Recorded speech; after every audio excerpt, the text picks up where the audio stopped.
नमः शिवाय. परमपूज्य गुरुदेवता श्री कलावती माता लिखित बोधामृत पुस्तक वाचन. मागील भाग पुढे चालू. विषय 4. मनास बोध. 52. मनबा, परमेश्वराचे अखंड सानिध्य मिळावे तर द्वेषभावना टाकून देऊन अखिल प्राणीमात्राशी आपुलकीने वागायला लागावे. अर्थात कोणाचे वाईट झालेले पाहून आनंद मानू नये. जे पेरले ते उगवते या न्यायाने जसे कर्म करावे तसे त्याचे फळ भोगणे प्राप्त आहे. म्हणून शक्यतो निरंतर सत्संग करावा आणि सुकर्माचरणी रत राहावे.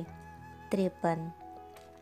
मनबा, नळाचे खाली एखादे भांडे ठेविले असता त्यात जस तसे पाणी पडेल तस तसे त्यातील घाण बाहेर पडून शेवटी भांडे जसे स्वच्छ होते, त्याप्रमाणे तू दिवसेंदिवस अधिकाधिक देवाच्या स्मरणात जर रत होशील तर तुझ्यातील कुसंस्कार हळूहळू कमी कमी होत जाऊन तू निर्मळ बनशील. 54. मनबा, गंगेला पवित्र मानतात. ती सर्वांनाच आवडते. का तर तिच्याजवळ तीळ मात्रही कपट नाही. त्याप्रमाणे तू जर संकुचितपणा टाकून देशील तर तूही जगात परमपवित्र होशील. 55. मनबा, एखाद्या काठीस सूत गुंडाळल्याप्रमाणे तुझ्या भोवती अनेक जन्मांचे संस्कार गुंडाळून आहेत. त्या बंधनामुळेच तुला सदा तळमत राहावे लागत आहे. करिता यापुढे तू गुरु आज्ञा तंतोतंत पालन करण्याची कोशिश कर, म्हणजे तू खचित बंधनरहित होशील. त्याशिवाय अन्य उपाय जरी कितीही केले तरी तुला समाधान लाभणार नाही. 56. मनबा, दागिना सोनाराच्या ताब्यात केल्यावर तो दुरुस्त होऊन येतो. देह वैद्याच्या स्वाधीन केल्यावर प्रकृती सुधारते आणि कपडा परटाच्या ताब्यात केल्यावर तो स्वच्छ होऊन येतो. त्याप्रमाणे तुला जर पवित्र व्हावयाचे असेल तर तू सर्वस्वी गुरूंचा म्हणूनच घ्यावे लागेल. 57.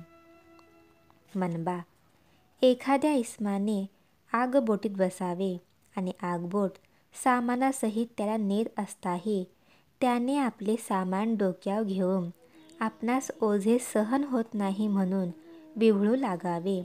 त्याप्रमाणे जगज्जनक परमात्मा यच्चयावत प्राणीमात्रांचे पालनपोषण अचूकपणे करीत असताही कर्तृत्वाचे ओझे शिरावर घेऊन तू तळमळत आहेस.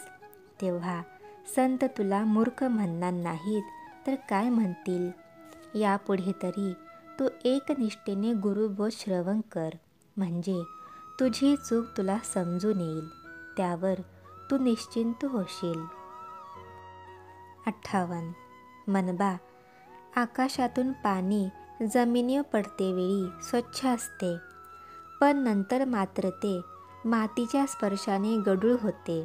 त्याप्रमाणे तुझे मूळचे स्वरूप शुद्ध असून देहाच्या व देहसंबंधियांच्या ध्यासरूपी चिखलामुळे तुझी ती निर्मळता नाहीशी झाली आहे. करिता तू एकवार गुरुबोध नदीत स्नान कर, म्हणजे पूर्ववत पवित्र होशील. 59. मनबा, गुरु हाच साक्षात परमेश्वर मानून जर तू गुरुबोध श्रवण करशील तर खचित तुझ्यावर गुरूंची कृपा होईल.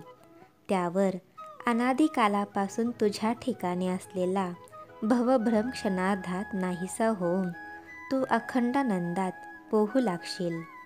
60. मनबा, आगगाडीच्या डब्यात बसलेला इसम आपल्या प्रिय माणसांच्या भेटीसाठी उतावीळ होऊन क्षणोक्षणी हाताचे घड्याळ जर पाहू लागेल तर त्याचे उतरण्याचे स्टेशन सत्वर येईल काय. पोहोचण्याची कितीही घाई असली तरी स्टेशन येईतोपर्यंत त्याला जसे धीर धरून राहावेच लागते, तद्वत गुरुबोध श्रवण केल्याबरोबर लगेच आपणास आत्मज्ञानाचा अनुभव आला पाहिजे असे जरी तुला वाटत असले तरी येथे घाई करून चालणार नाही. तुझ्या अंगी गुरुबोध मुरेपर्यंत तुला धीर धरून राहावेच लागणार. श्री सद्गुरुनाथ महाराज की जय.